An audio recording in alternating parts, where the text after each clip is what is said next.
Hello guys.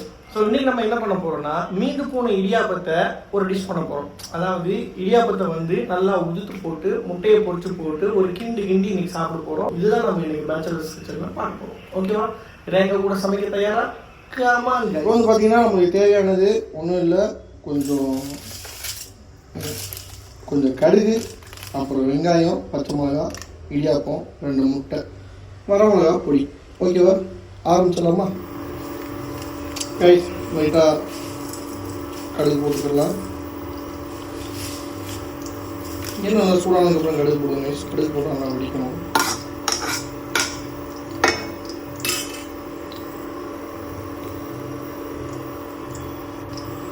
இப்படி நம்ம ஊற்றி வச்சுருக்கிற பச்சை மிளகாய் போட்டுக்கலாம்.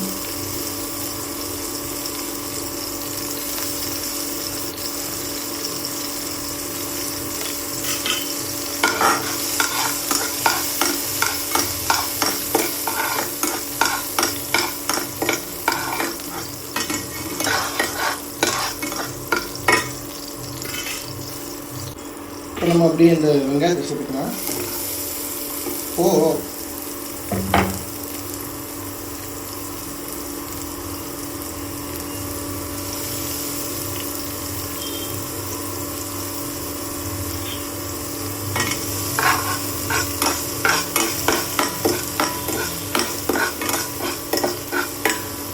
வெங்காயத்தை நல்லா பொன்னிறமாக வறுத்துட்டு லைட்டாக உப்பு சேர்த்துக்கலாம் ரைஸ். வெங்காயம் கொஞ்சம் நல்லா பொரிஞ்சு வந்ததுக்கப்புறமா லைட்டாக மஞ்சள் தூள், அதுக்கப்புறம் உங்களுக்கு காரம் வேணும்னா நீங்கள் வந்து மிளகாத்தூள் போட்டுக்கலாம். எனக்கு காரம் வேணும், அதனால் நான் மிளகாத்தூள் போட்டுக்கிறேன்.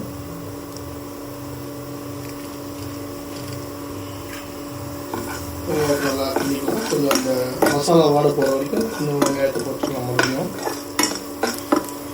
அவ்வளோதான் ரைஸ், மசாலா வாட போயிடுச்சு. இப்போ நம்ம இந்த முட்டையை அடித்து ஊற்றிக்கலாம். உள்ள ரைஸ் பார்த்தீங்கன்னா முட்டையை அடித்து ஊற்றியாச்சு.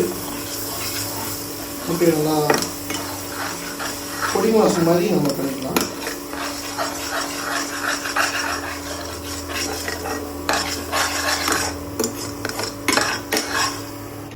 முட்டை நல்லா இந்த மாதிரி வந்ததுக்கப்புறமா நம்ம வந்து இது இடியாப்பத்தூளை சேர்த்துக்கலாம்.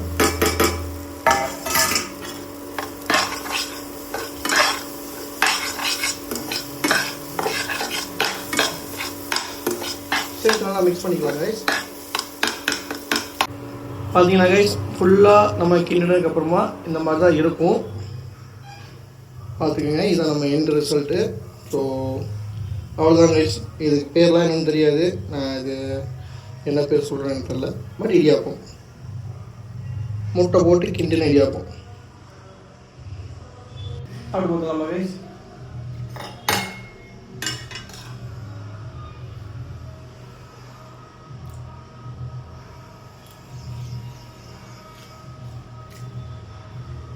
ட்ரை பண்ணி பாருங்க, செமையாக இருக்கும்.